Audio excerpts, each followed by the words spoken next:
Hey guys, how are you today? Quick rant before we dive into today's chaos. As some of you might have noticed, YouTube's algorithm has decided I'm not special anymore.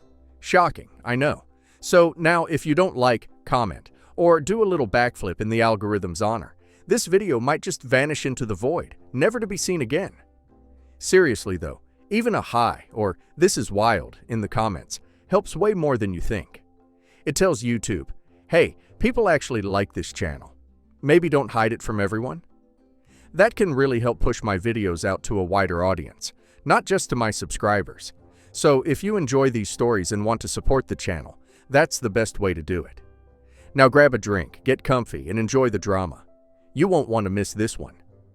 I, 42 male, had never doubted my marriage before. 8 years with my wife, Leah, 38 female, had been nothing short of solid, or so I had believed. We had built a comfortable life together, weekend dates, quiet evenings, and the mutual understanding that we had both chosen to remain child-free. From the very beginning, Leah had been firm about it. She didn't want kids, she wasn't interested in motherhood, and that had been one of the things that made us click. It wasn't just a preference, it was a core part of our relationship, one that shaped our future together. Which is why I never expected the bomb she dropped on me that evening. Leah had been acting strange for about a week. Distant, distracted, always on her phone. At first I assumed it was work stress. She had been dealing with some big projects at the office, and I figured she was just overwhelmed. But then, she sat me down at the dinner table with this unreadable expression on her face, the kind that made my stomach twist. She said she had something important to tell me. I expected a confession about work troubles, maybe even something about her family. What I didn't expect was for her to calmly tell me that she had a daughter. I laughed at first. I actually laughed, thinking she was making some bizarre joke. But then I saw the way her eyes darted away, how her fingers twisted in her lap. She wasn't joking. She was serious. She told me that before we met, back when she was much younger, she had gotten pregnant. She had given birth to a daughter and given her up for adoption. She said she had buried that part of her life so deeply that she never thought she'd have to talk about it again. But now, out of nowhere, that daughter had reached out to her, saying she needed help. I sat there frozen, trying to process what I had just heard. 8 years. 8 years of marriage. And she had never told me this, never once even hinted at it. We had conversations about our childhoods, our past relationships, our fears, our futures. And yet this had never come up. I asked her why she kept it a secret. She sighed like she was exhausted just from explaining it. She said she had made peace with it years ago, that she thought she would never have to be a mother. But now things were different. Her daughter, her biological daughter, who she had hidden from me all this time, was in trouble. And Leah thought it was only right to step up and be there for her. The way she said it made my stomach churn. I asked her what kind of trouble the girl was in. Leah hesitated just for a second, and that hesitation told me everything she said. The girl, Allie, was struggling. Something about medical issues, financial problems, and a rough upbringing. She gave me a vague rundown as if she was choosing her words carefully, but I could see where this was going. Leah wasn't just telling me this to inform me. She was telling me this because she had already made up her mind. She wanted to bring Allie into our lives. I stared at her, waiting for the part where she asked how I felt about it. But that part never came. She had already decided. I was just supposed to go along with it. I felt sick. I told her as calmly as I could that this wasn't a small thing, that she had lied to me, whether by omission or otherwise, and that this changed everything. We had built a life together based on what I now realized was a lie. She never told me she had been pregnant before, never told me she had given up a child, and now all of a sudden, she expected me to be okay with opening our home to a stranger. Leah's face hardened. She said Allie wasn't a stranger, she was her daughter. I almost laughed again, but there was nothing funny about it. I asked her if she had already spoken to Allie about coming here. She hesitated again.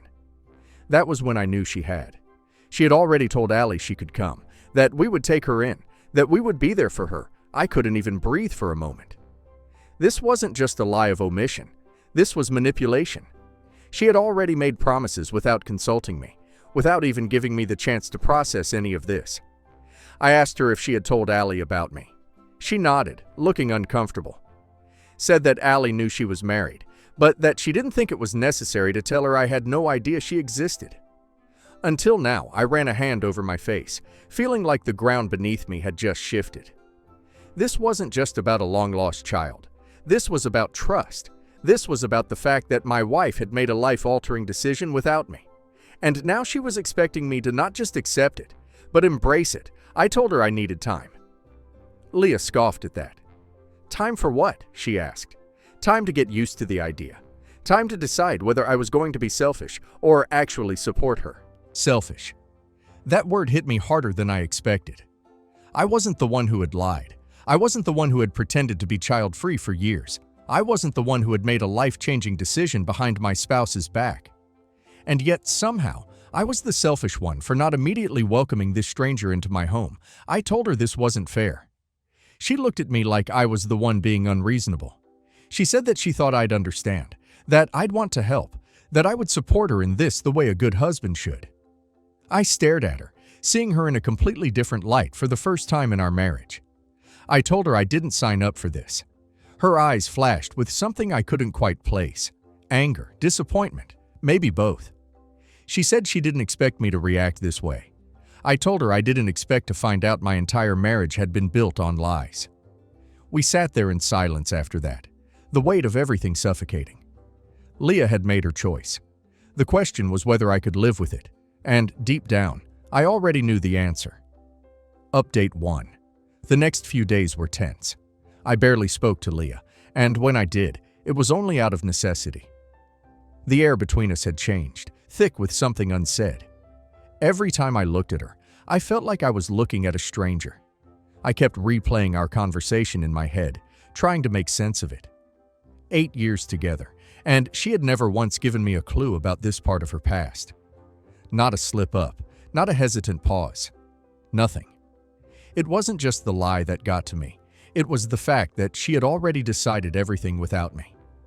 She had planned to bring this girl into our home, into our lives, without even asking how I felt about it. And now, because I wasn't immediately jumping to support her, I was the bad guy. I couldn't wrap my head around it.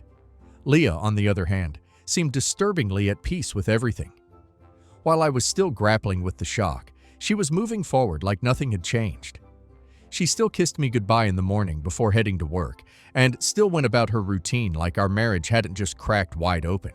It was like she had already accepted the outcome, whatever it was going to be. Or maybe she just didn't think I had a choice. Then came the next bombshell. I got home from work one evening and found Leah on the phone. Her voice was soft and gentle in a way I hadn't heard in a long time. It was the kind of tone people use when they're reassuring someone, promising them something. And then I heard it. She was talking to Allie. She was telling her it would all be okay, that she could count on her, that she had a place to go, and that they would work everything out. I stood there in the doorway, gripping the doorknob so tightly, my knuckles turned white. She had already promised Allie she could stay without me, without a single conversation about it. I didn't even wait for her to finish the call. I walked straight into the room, making my presence known. Leah turned, startled, but her voice didn't falter. She told Allie she had to go and hung up, slipping the phone into her lap like she could somehow hide what she had just done. I asked her how long she had been talking to Allie behind my back. She sighed like she was already exhausted by the conversation and told me she didn't see the point in dragging this out. Allie was coming whether I liked it or not. That was it. No discussion, no attempt to compromise, just a cold, hard fact. I felt something snap inside me. I asked her if she even cared what this meant for us. Leah frowned at me like I was speaking another language. She said she had already explained everything, and that she wasn't going to turn her back on her own daughter just because it made things inconvenient for me. I told her this wasn't about inconvenience. This was about trust, about the fact that she had lied to me for 8 years and was now expecting me to go along with a decision I had no say in. She rolled her eyes at that, saying she never lied. She just never told me. I couldn't believe what I was hearing. I reminded her that we had built a life together on the agreement that we were both child-free. That if she had told me about Allie from the beginning, we would have had a different conversation about our future. that maybe I wouldn't have married someone who had hidden something this massive from me. She shook her head, saying that was ridiculous, that I was being dramatic. I told her I wasn't being dramatic. I was being blindsided. Leah's patience snapped. Then she accused me of being selfish, of making her choose between her marriage and her daughter. She said she had thought I was better than this, that I wouldn't just abandon her when she needed me. Abandon her, like I was the one who had broken trust. I asked her why she even married me if she always knew there was a chance Allie could come back into her life. Why pretend to be child-free when she knew she had a child out there? Leah's face hardened. She said she had truly believed it wouldn't matter, that she had convinced herself Allie would never find her, that she wouldn't have to face it. And then when Allie did find her, she realized she couldn't turn her away. I told her that was fine. She could be in Allie's life if that's what she wanted, but she wasn't going to make me feel guilty for not wanting the same. She laughed bitterly at that, asking if I was really willing to throw away our marriage over this. I looked at her, really looked at her, and realized she had no idea. No idea how much damage she had already done. No idea that I had already started imagining a life without her. I told her I wasn't the one throwing anything away. She was. She had made the choice. She had decided what our life was going to look like without ever considering what I wanted. Leah didn't say anything for a long time after that. Then finally, she said Allie would be arriving in a few days. Not if she was coming, when. Like my decision didn't even matter. So I left. Update 2. I didn't go back home that night. I drove around aimlessly for a while, my mind a chaotic mess, before eventually parking in an empty lot outside a 24-hour diner. I sat there in silence, hands gripping the steering wheel, trying to process everything. The weight of it all was suffocating. Leah had decided without me. She had already made the choice and mapped out our future without caring how I felt. The more I thought about it, the more I realized she never once asked me what I wanted. She just assumed I'd go along with it. I knew then that this wasn't just about Allie. It wasn't just about Leah lying or keeping secrets. It was about the way she saw me, like I was just a background character in her life. I checked my phone, a few missed calls from Leah, and a couple of messages asking where I was, but nothing frantic. Nothing that suggested she was truly worried. That stung more than I wanted to admit. After a while, I drove to my friend Mark's place. He opened the door, took one look at me, and didn't ask questions. Just stepped aside and let me crash on his couch. The next morning, I woke up to more messages from Leah. She wasn't angry. She wasn't even particularly concerned. She just wanted to know when I was coming home. Not if, but when. Like it was a given, like I would just fall in line. I didn't reply. Instead, I spent the morning talking to Mark, laying everything out. He listened quietly, nodding along, and when I was done, he leaned back and let out a low whistle. Mark told me that if Leah had hidden something this big from me for 8 years, there was no way this was the first time she had controlled things behind my back. He pointed out that she didn't seem to care how I felt, only that I wasn't cooperating. Hearing it from someone else made it worse. It made it real. After a long talk, I decided I couldn't avoid home forever. Needed to go back and at least figure out my next move. By the time I walked through the door, Leah was sitting on the couch, scrolling through her phone like nothing had happened. She looked up, gave me a once-over, and sighed like I had just come back from some childish tantrum. She asked me if I was done being dramatic. I told her I wasn't being dramatic. I was thinking. She rolled her eyes and said there was nothing to think about. Allie was arriving in 2 days. That was it. I asked her one last time. Was this really the life she wanted? Was she really okay with throwing everything away just to play mother to a kid she hadn't raised? Leah's expression didn't change. She just said it wasn't a choice, that Allie needed her. I told her that I needed a wife who respected me. She just shrugged and said she didn't see how the two things were connected. That was it. That was my breaking point. I told her I'd be staying somewhere else for the next few days, that I needed space. Leah waved a hand dismissively and said she'd give me time to calm down. Like this was just a phase. Like I'd eventually come crawling back, I left that night and moved into a short-term rental. I told Mark everything, and he just shook his head saying I deserved better. But it wasn't until the next day that the final straw arrived. Leah sent me a message, a single text. Ally's flight lands at 5 p.m. tomorrow. Hope you'll be home by then. Not a question, not a discussion, a statement, a act. Like my presence was just expected. Like my feelings didn't matter. I stared at the message for a long time before finally replying. I told her I wouldn't be there. I told her I was done. I told her she had made her choice. And now I was making mine. Leah didn't reply. She didn't need to, because ever since this nightmare started, I finally felt in control again. Update 3. Nothing came. Not a single message, not a call, nothing. At first I thought she was giving me the silent treatment, punishing me for not falling in line. But by the next morning, when there was still radio silence, I knew something was off.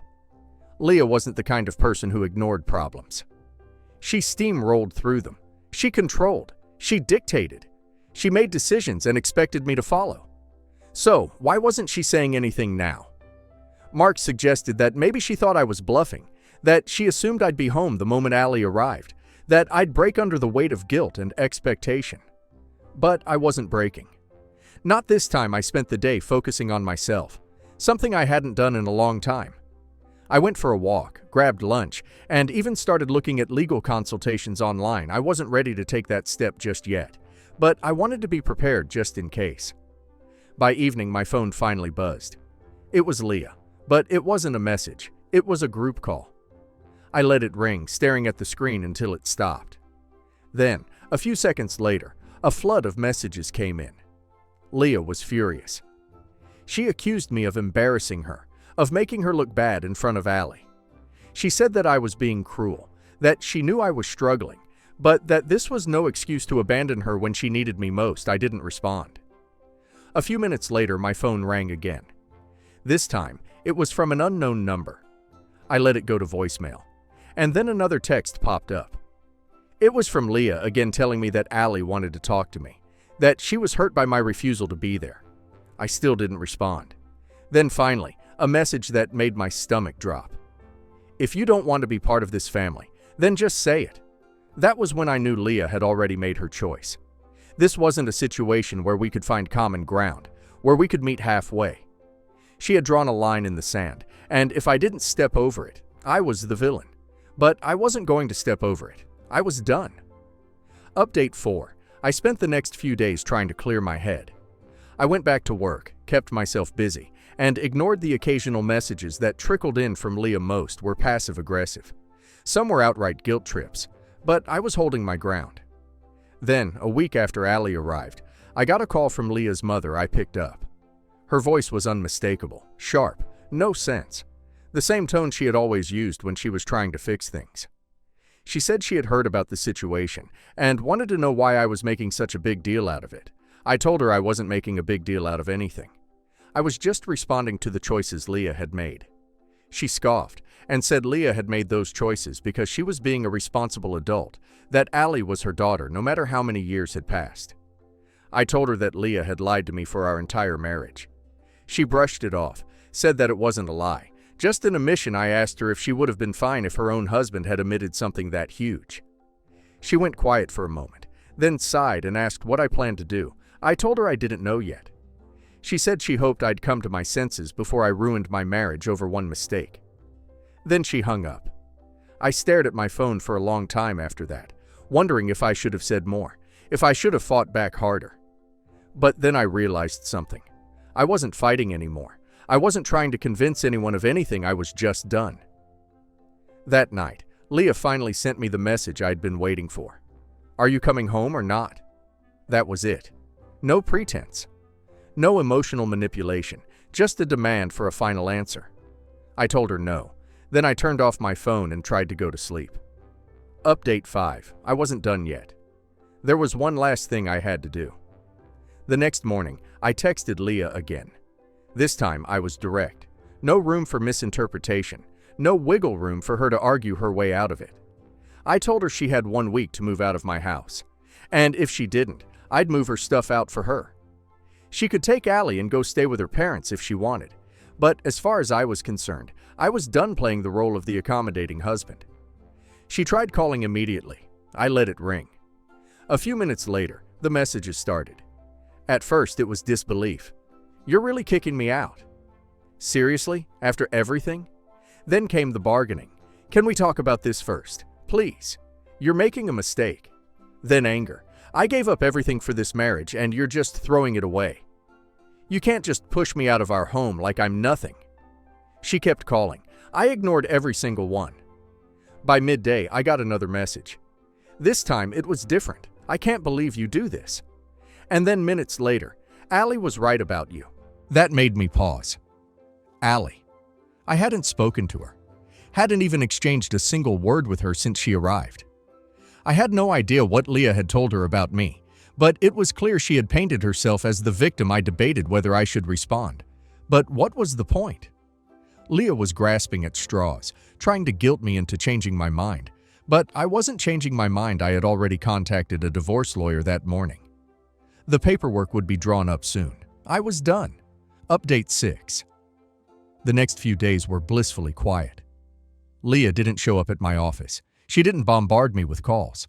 Maybe she was processing everything. Maybe she was scheming. I didn't care. By the 4th day, I got a text from Mark. You're not going to believe this. Apparently, Leah had reached out to some of my friends. She was trying to spin the story, telling them I was having some sort of crisis and making impulsive decisions I'd regret. She told them she understood I was hurting, that she forgave me for my outburst, and that she was willing to work things out if I just gave her a chance. Mark didn't buy it. Neither did most of our mutual friends. But a few did. I got a couple of messages from people I hadn't talked to in years, asking if I was okay, if I was sure about what I was doing. That was when I knew Leah wasn't giving up easily. By the 6th day, I decided to check on the house. I hadn't been back since I left, and while I didn't think Leah was the type to destroy things out of spite, I also wasn't taking any chances. When I pulled up to the driveway, her car was still there. So much for moving out. I took a deep breath, walked up to the front door, and let myself in. The second I stepped inside, I knew she was home. Leah was in the living room, sitting on the couch, staring at me like she had been expecting me. Allie was nowhere in sight. For a second, we just looked at each other. Then, finally, Leah spoke. She said she knew I was angry, that she understood why I was hurt, that she never meant to betray me. I told her none of that mattered anymore. She asked me to sit down so we could talk things through. I told her I wasn't there to talk. I was there to make sure she was packing. Her expression hardened instantly. The fake remorse disappeared. She crossed her arms and asked if I really thought I could just erase 8 years of marriage over one mistake. I told her it wasn't just one mistake. It was a lifetime of deception. She scoffed and told me I was overreacting, that plenty of people had complicated pasts, that plenty of people made tough choices before they met their spouses. I asked her if she ever planned to tell me. She didn't answer. I asked her if she would have ever mentioned Allie if her daughter hadn't come knocking on her door. Still no answer. That was all I needed to hear. I told her again one week ended tomorrow. If she wasn't out, I'd move her stuff myself. She stood up then, eyes flashing, and asked if I was really this heartless, if I could really throw her out like she was nothing. I told her I wasn't throwing her out. I was giving her time. She let out a bitter laugh and shook her head. She said I'd regret this, that I was making the biggest mistake of my life. I told her the biggest mistake of my life was trusting her. Then I walked out. By the 7th day, Leah was gone. When I came back to the house that evening, the place was eerily quiet. Half of the furniture was missing. Some of the rooms were practically untouched, while others had been picked clean. I checked the bedroom. My closet was exactly as I had left it. Hers was empty. She hadn't left a note, no final message, just silence. For a moment, I just stood there taking it all in. Then I walked over to the nightstand, pulled out my phone, and sent one last text, "The lawyer will be in touch." Then I put my phone away and finally let myself breathe. Update 7. The divorce meeting was supposed to be straightforward, just the usual legal formalities, asset division, paperwork, signatures. I had prepared myself for it, thinking Leah would treat it like a business transaction. But the moment we sat down in that conference room, I knew she had something else planned. She was dressed carefully, almost like she was trying to remind me of the woman I had once loved. She sat across from me, hands folded neatly, eyes filled with forced regret. I ignored it. The lawyer started going over the documents. Leah barely glanced at them before turning to me. She said there was no need for all of this hostility, that we had shared 8 good years together and we didn't have to end things this way. I clenched my jaw, but she kept going. She said she understood why I was upset, but we had both said things in the heat of the moment. Maybe if we both calmed down, we could talk things through like adults. That was it. That was the moment I snapped. Talk things through like adults. I asked her where all this rationality was when I begged her to have a real conversation about this. I asked her why, when I had wanted to talk, she had dismissed me again and again, like my feelings didn't matter. Leah opened her mouth, but I cut her off. I reminded her that when she decided she wanted something, I was just supposed to accept it. No discussion, no compromise, just blind obedience. So now she could do the same. She wanted me to accept Allie. Well, now she could accept the divorce. She should have seen this coming. Her face pale. She started to say something, but I pushed the divorce papers toward her. I told her she wanted to play mother. Fine. She could do that without me. Leah sat there silent, her hands gripping the papers. Finally, Leah swallowed hard and asked if this was really it. If I was really throwing everything away over one mistake, I told her she had already thrown everything away the moment she lied to me for 8 years. And then, without waiting for another word, I stood up, adjusted my suit, and walked out of the room because I was done. And nothing she could say would change that. Update 8. I found out she was previously married to for a week, which they annulled. But still, I don't know how to feel about all of this. I mean, why? Edit. She wasn't married to Allie's father.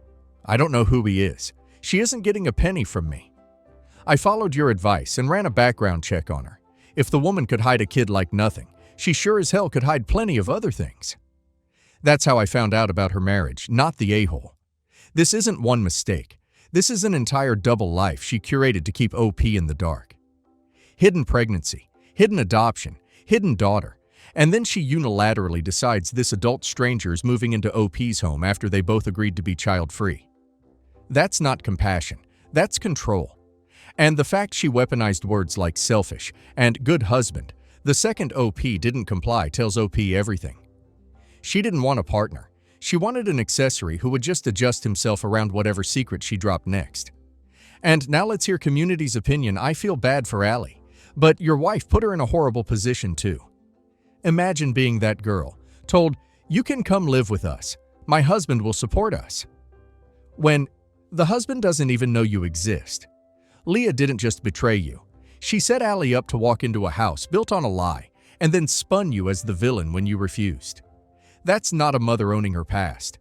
That's someone outsourcing the consequences of her choices and calling it doing the right thing. Good on you for running that background check, because honestly, if she can casually conceal a kid and an annulled marriage, you have no clue what else she's been comfortable omitting. People keep saying, but she was young, but she was scared. Okay, fair, for the original adoption decision. But she wasn't a scared teenager when she chose to marry you and deliberately present herself as child-free for nearly a decade. That was calculated. You didn't blow up a good marriage over a single bad moment. You finally walked away from something that was never honest to begin with. What really stands out is how completely she dismissed your role as an equal partner. She decided every major step alone, then treated you like you were overreacting for not falling in line. She hid a massive part of her past, rewrote the rules of your marriage overnight, promised your home and resources to someone you'd never met, and then tried to guilt-trip you into accepting it as if you were the unreasonable one. That's not a communication issue. That's someone who genuinely believes your feelings are optional and her decisions are final. In that kind of marriage, divorce isn't impulsive. It's the only healthy boundary left.